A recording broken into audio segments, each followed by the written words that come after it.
लेकिन बार बार विपक्ष कहता है कि सारी संस्थाएं तो सत्ता के पक्ष में है? तो जाएंगी। SBI अब तक तो मोदी करता था तो कह तो रहा था CGI को हम नहीं दे पाएंगे, जो करना हो कर लो, हमको 30 जून का टाइम दो। हाँ। उसने पिछवाड़े में उंगली की, सारा मुंह से बाहर आ गया। हाँ। सारा डाटा बाहर आ गया, पिछवाड़े से उंगली। लेकिन अभी भी आया राजनीतिक पार्टियां हैं जी, सबके चंदे को उजागर किया जाना चाहिए और RTI के दायरे में लाना चाहिए और टैक्सफुल से किया जाना चाहिए। 24 घंटे का सबर नहीं है। आप हाँ। मोदी की दलाली करते हो? पैसा आता है क्या सरकार से तुम्हारे पास? बीजेपी से पैसा आता है, दलाली कर रहे हो क्या उसकी? देश चलाने योग्य नहीं है, जिसने देश की जड़ों को दीमक की तरीके से खा रहा है 10 साल से।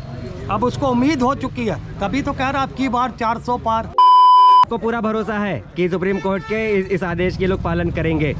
पूरा भरोसा है? भरोसा तो आपको उसने वहाँ भी दिखा दिया था, चंडीगढ़ में जब जो फर्जी वोटिंग हुई थी, उसको कहा था कि अब हमें ऑनलाइन करे, जिन्होंने शिकायत की। हाँ। और दूसरे दिन कार्रवाई हो गई, सारा दूध का दूध पानी का पानी हो गया। हाँ। वहाँ पे बहाल हो गया जो चुन के आया था। हाँ।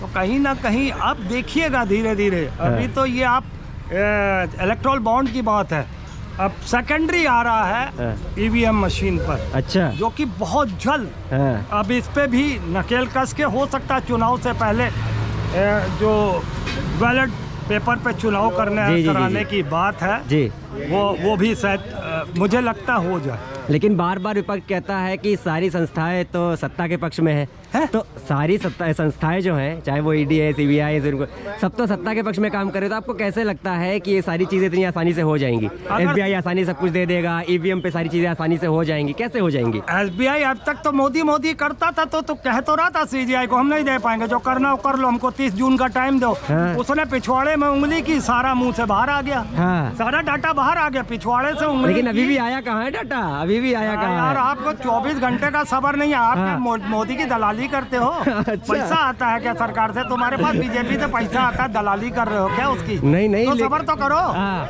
भैया। आप 24 घंटे का टाइम दिया, 50 लगाओ, 100 लगाओ, कलर लगाओ, हमें जवाब दो। हाँ। वैसे भी वेबसाइट पे हटा नहीं होगा। हाँ। और हटा है तो फिर डालो। हाँ। उसको डालने में जब आप कोई चीज मैनुअली डाल रहे हो और कोई चीज कंप्यूटर द्वारा डाल रहे हो, वो चीजें आपके पास है रिकॉर्ड में, आप फटाफट बटन दबा के फिर डाल दो। फिर सरकार की वेबसाइट, वो उनकी इलेक्शन कमीशन की वेबसाइट पे डाल दो जी।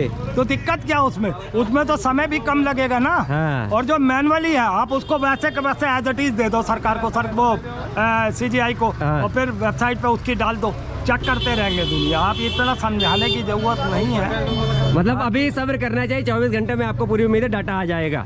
हम काहे को सब्र करेंगे? अभी तो कह रहे हैं 24 घंटे रुकिए तो आ हम जाएगा काहे का डाटा। सब्र करेंगे? हमको तो विश्वास है। हम सब्र की कहाँ से बात आ रही है? हाँ।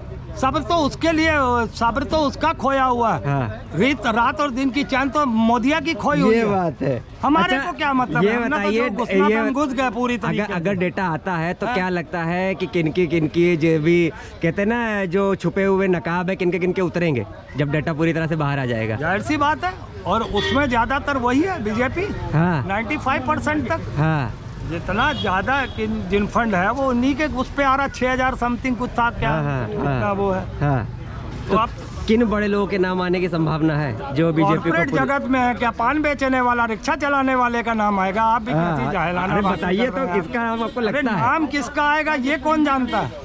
आपके पेट में लड़का या लड़की ये कौन जानता है? हाँ। आएगा बाहर, नाम भी पता चलेगा और देश को भी पता चलेगा किसका किसका खा के बैठा हुआ था। ये अभी तो और देखिए, आपने 1 लाख महिलाओं को ये हाँ। ड्रोन चलाना सिखा रहा है। अरे घर में ही आग लगा रहा है। पहले हिंदू मुस्लिम करता रहा, फिर हिंदू करता रहा, फिर छोटी जाति बड़ी जाति लड़ाता रहा। अब परिवार में मियाँ बीबी को लड़ा देगा। बीवी वो पत्नी जाएगी वहाँ ड्रोन उड़ाने, हाँ। है पाकिस्तान में बम फिकवाने जाएंगे ना ये महिलाओं से, क्योंकि ये तो नामर्द है, ये कुछ कर नहीं पाएगा। ये महिलाओं के कंधे पे, ED के कंधे पे या सरकारी संस्थाओं के कंधे पे धर के ही तो बंदूक चलाता है। बाप रे ये बाप। तो खुद तो नपुंसक है। मैंने पहले ही कह दिया, ये एक अक्षम निर्लज नपुंसक और कायर प्रधानमंत्री इस देश के पटल पे बैठा हुआ, जो देश चलाने योग्य नहीं है, जिसने देश की जड़ों को दीमक की तरीके से खा रहा है 10 साल से।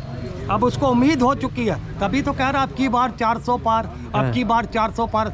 मगर उसने अंधभक्तों को ये नहीं बताया, उसने मीडिया को ये नहीं बताया 400 क्या पार, सीटें नहीं, 100 का तेल 400 पार, 100 का डीजल 400 पार, 100 का कड़वा तेल 400 पार, 100 का रिफाइंड 400 पार। फिर कुछ दिन बाद आएगा कहेगा 1000 का जो तेल है, 1000 का जो सिलेंडर है वो 4000 पार। ये है सच्चाई नरेंद्र मोदी की। ये बात है। चलिए जी, सुप्रीम कोर्ट से सिर्फ मैं इतना सवाल मतलब निवेदन करना चाहूंगा जी। कि भारत की जितनी भी राजनीतिक पार्टियां जी। हैं, सबके चंदे को उजागर किया जाना चाहिए और आरटीआई के दायरे में लाना चाहिए और टैक्सफुल उसे किया जाना चाहिए, टैक्स फ्री नहीं किया जाना चाहिए, क्योंकि जनता के हितों का काम कोई भी पार्टियां नहीं करती हैं। चंदा लेती हैं, चुनाव लड़ती हैं, अपने बहन बेटों की शादियां करती हैं, अपने परिवार लोगों को घूस देती हैं। तो इस तरीके से जितने भी फंड आते हैं किसी भी राजनीतिक पार्टी का हो, उसको जो है उजागर किया जाना चाहिए और जनहित का अगर कार्य नहीं उस पैसे से हो रहा है तो निश्चित तौर पर उसे टैक्सबल किया जाना चाहिए, उसमें टैक्स लिया जाना चाहिए। ये बात है।